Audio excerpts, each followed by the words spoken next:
चलो ऐसे इंटरव्यू में पूछा रेडियो आप लोग ओके हाँ आप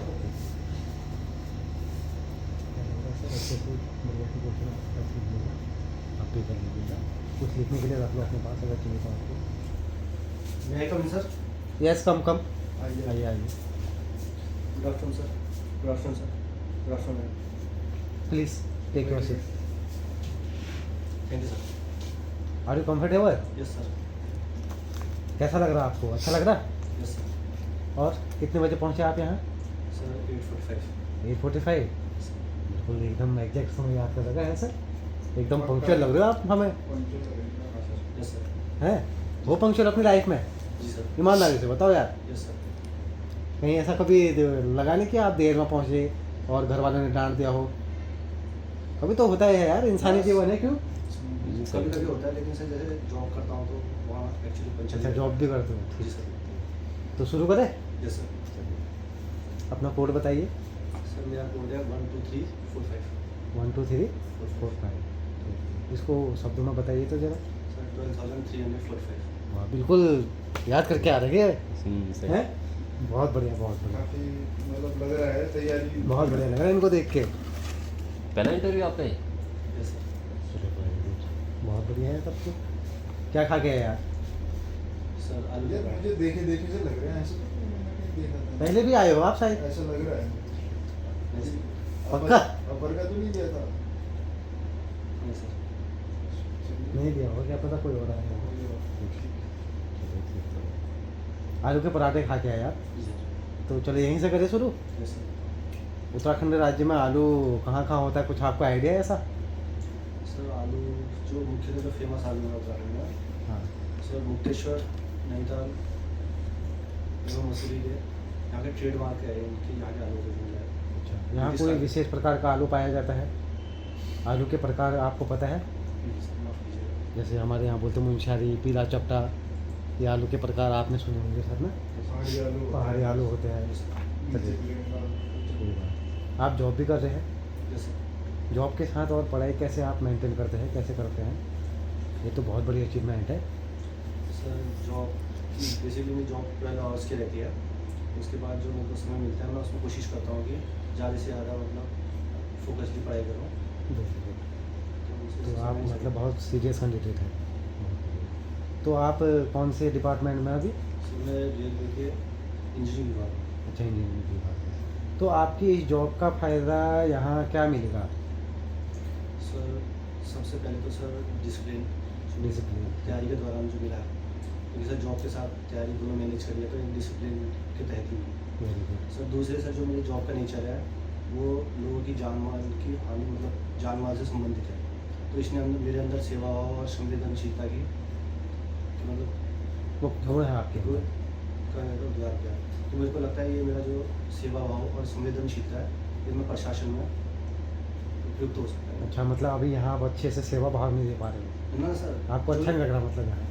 नहीं सर मैं अपनी वर्तमान जॉब के साथ भी संतुष्ट हूँ बस ये है कि प्रशासन में मैं थोड़ा और एक थोड़ा हायर ब्रॉड लेवल पे अपना कार्य करने में सक्षम और हो सकूँ।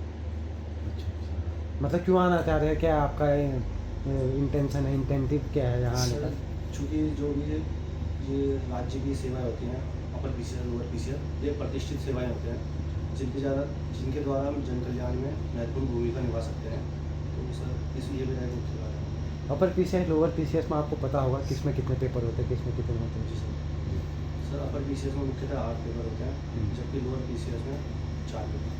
तो लिख लेता है आप दोनों पेपरों को अच्छे से? जी सर लिखे कभी दोनों? जी सर अच्छा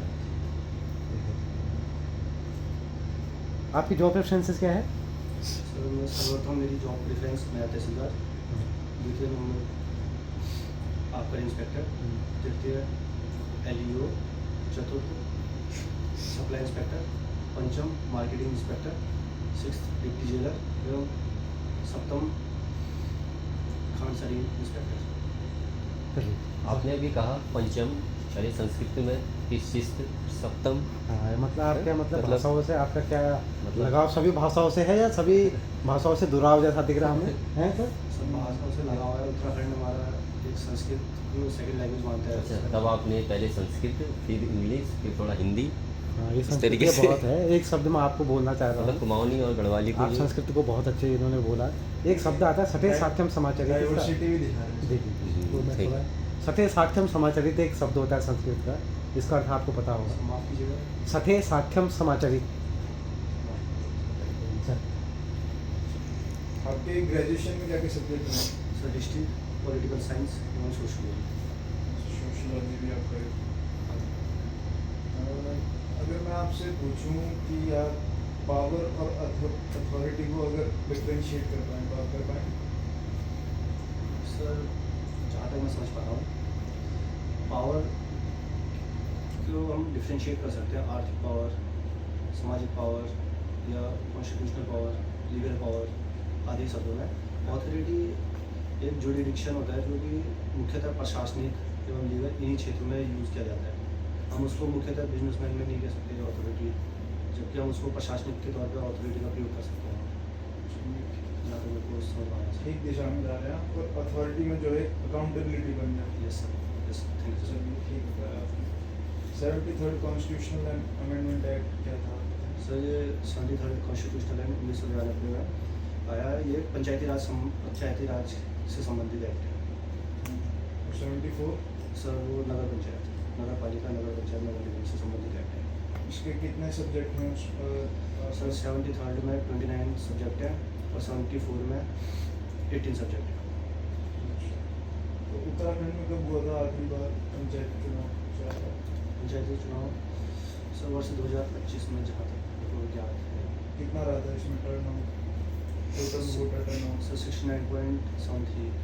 अच्छा, अभी हाल फिलहाल में आपने सुना होगा SIR कुछ? जी सर। क्या होता है SIR? Sir SIR special investigation intensive, हाँ हाँ, special intensive registration. Special incentive revision. हाँ। जी सर, तो ये अभी ये कहते हैं ये रेगुलर। सर एक बार आपने माफ़ कीजिएगा, आपने आर का क्या बताया था मेरे को? Revision. Revision. Sir thank you sir. जो रिवीजन होता है ये बेसिकली वैसे लगातार हर साल ही होते हैं इलेक्शन कमिश्नर के द्वारा।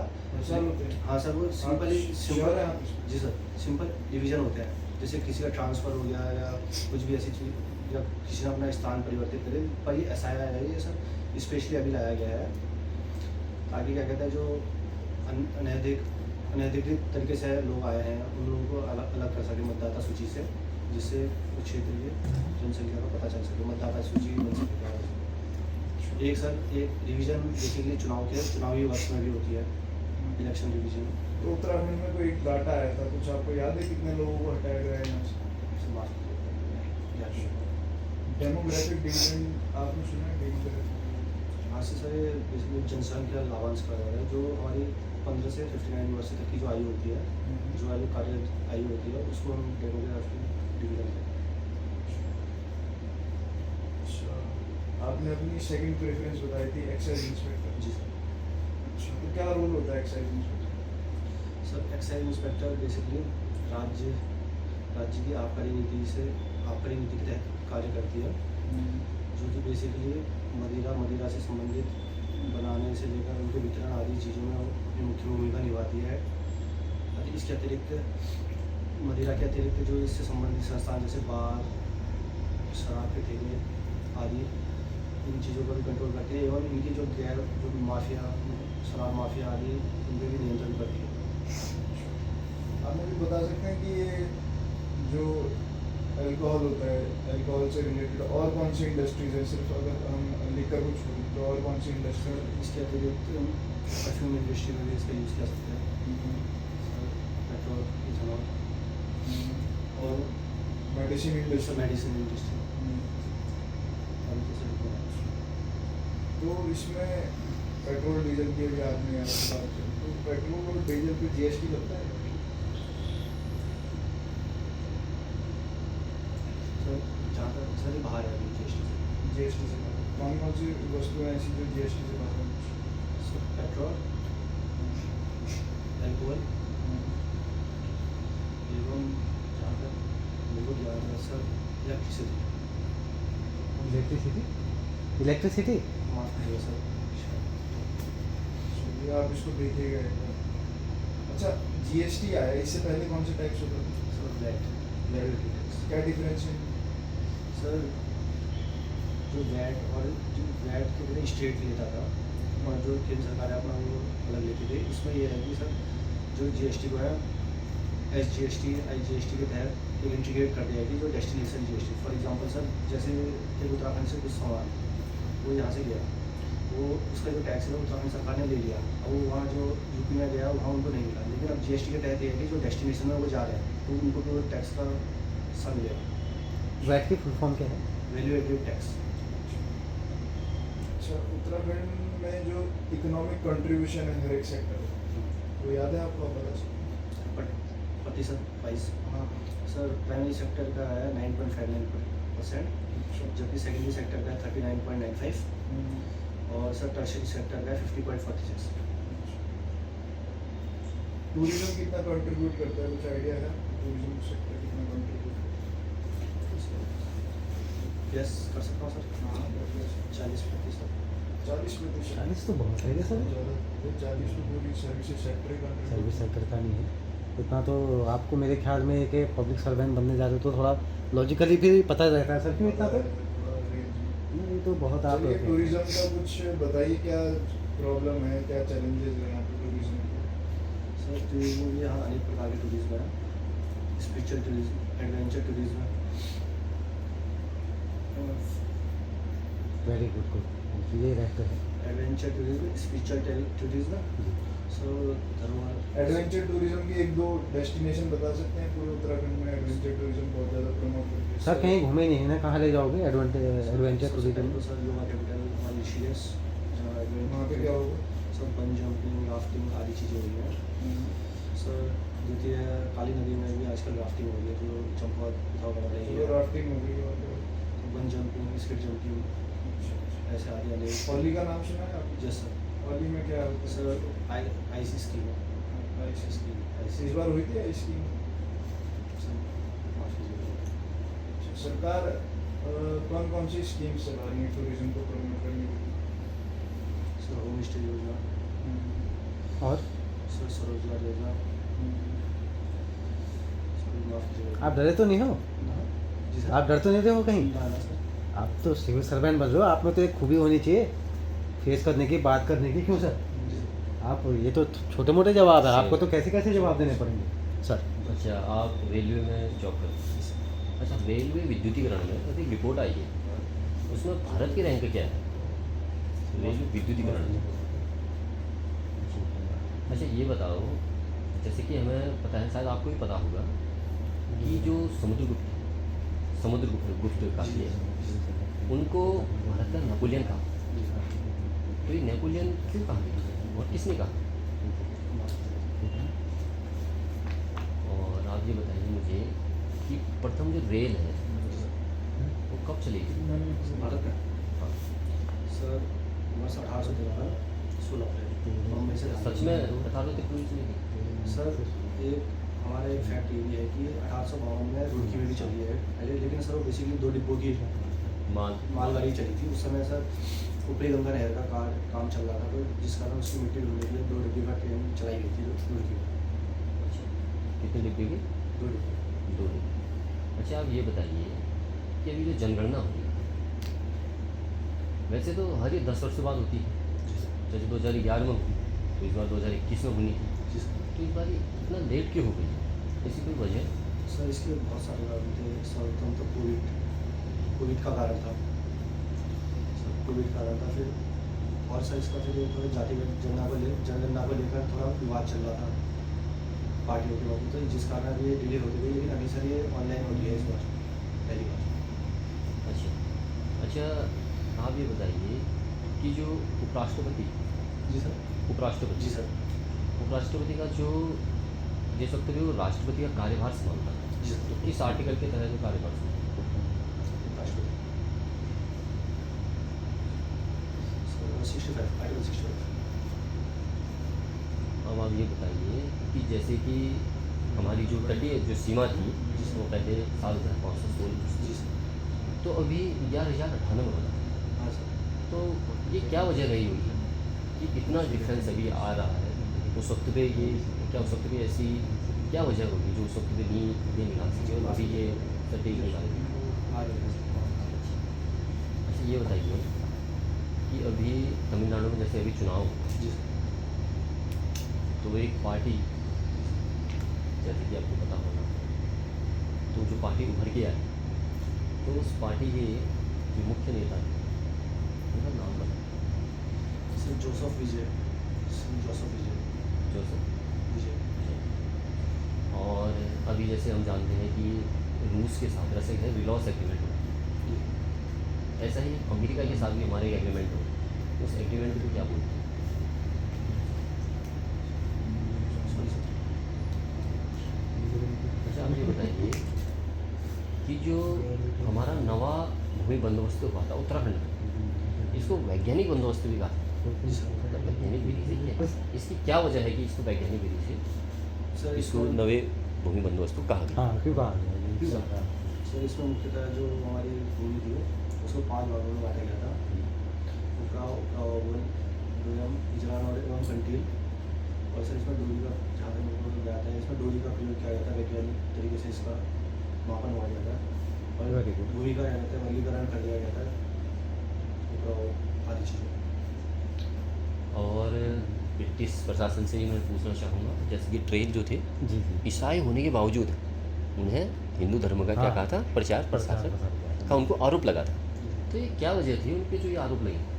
सर उस समय एक तो सर उत्तराखंड एवं इंडिया में जो मिशनरीज थे, ईसाई मिशनरीज, वो अपने धर्म का प्रचार कर रहे थे। एवं जब उस समय तात्कालिक जो हमारे विलियम टेरी थे, उस समय गवर्नर थे 1816 से 1835 के समय, उन्होंने जो भी मंदिरों के सुख सुविधाओं के मतलब यात्रियों के लिए निर्माण के लिए केदारनाथ, बद्रीनाथ आदि के लिए रोडों का एवं जो सराय आदि चीज़ों का निर्माण खूब अधिक किया, जिस वजह से ईसाई मिशनरियों ने उनके ऊपर आरोप लगाया। अभी फेमस ऑपरेशन वेनेजुएला में अमेरिका का हाँ वो वाला हुआ, वो कुछ आपको मालूम है? वो पॉलिटिक्स ऑपरेशन, से हाँ, होता है वो उस ऑपरेशन के बारे में बताओ, और क्या ये किस हद तक सही था ये ऑपरेशन? दूसरे की टेरिटरी में जाके अमेरिका ने वेनेजुएला के राष्ट्रपति निकोलस मडुरो को उनके गृह स्थान से उठा के अमेरिका ले आए थे। उनके ऊपर नार्को टेररिज्म का आरोप लगाया था। तो क्या इतना अधिकार है अमेरिका को कि किसी देश के मतलब क्या आप राष्ट्रपति को क्या आप इसे उठा उचित करके? ठहराते हैं? ना सर, लेके उचित तो आना। नहीं है, अनुचित कार्रवाई है। तो इसके लिए हमें क्या रिफॉर्म करना है? तो हाँ, सर इसके लिए यूएन में रिफॉर्म्स होने चाहिए, पर लेकिन यूएन ने अपना वो आरोप तो यूएनओ ने कुछ क्यों नहीं किया? तो यूएनओ बनाया इस चीज़ के लिए गया है, वो तो राष्ट्रों के मध्य ठीक समन्वय का है? तो वो यहाँ पर पे वो पीछे क्यों हो गया? हालांकि वो जानता है कि ये गलत है। अमेरिका सर यूएनओ का सबसे ज़्यादा फंड देने वाली देश है, तो जिस कारण यूएनओ क्या पता। और सर इंडिया वीटो की शक्ति भी है, जिस वजह से अच्छा, वीटो की शक्ति कितने देशों के पास है? मुख्यतः 5 देशों में कौन कौन से वो देश हैं? Sir USA, UK, France, China, Russia. Bharat नहीं। भारत क्यों नहीं है? सर जो शुरू में जो परमानेंट सदस्य बने थे उन्हीं के पास ये शक्ति है। और जो अस्थायी सदस्य हैं उसमें भारत कितनी बार रहा है? भारत अस्थायी सदस्य में से 8 बार रहा है, आठ नई बार। बार के लिए उसमें। ये सब अच्छा ये बताइए, जो इस वक्त का जो बजट आया है, जिसका मानस एक नाम दिया गया उत्तराखंड में, इस मानस की जो पूरी जो हर वर्ड का जो मीनिंग, उसके बारे में सब मानस में एम मंगलकारी, ए अवसरयुक्त, एन नौस मिशी, ए आत्मनिर्भरता और एस सतत विकास, है सतत। विकास, समावेशी विकास। हाँ आपको कंफर्म है पक्का ये जो आपने कहा? जी सर। अच्छा एक अंतिम क्वेश्चन मैं पूछना चाहूँगा, विश्व प्रेस इंडेक्स जो है, हाँ जो हमारा जो प्रेस इंडेक्स है, इसमें जो हमारी मीडिया की जो रैंक है, ये आपको पता होगी, तो आपको नहीं लगता ये कहीं ना कहीं बिल्कुल गिरती की तरफ हमारी मीडिया जा रही है? मतलब क्या कहते हैं, बहुत नीचे आ रही है, तो इसके लिए मतलब क्या जैसा करना जी चाहिए? सर कह रहे हैं मतलब जारी मतलब जा रही है मतलब आपको लग रहा है कि खराब स्थिति खराब स्थिति, मतलब इसको सुधारने के लिए क्या इतनी जैसा करना चाहिए?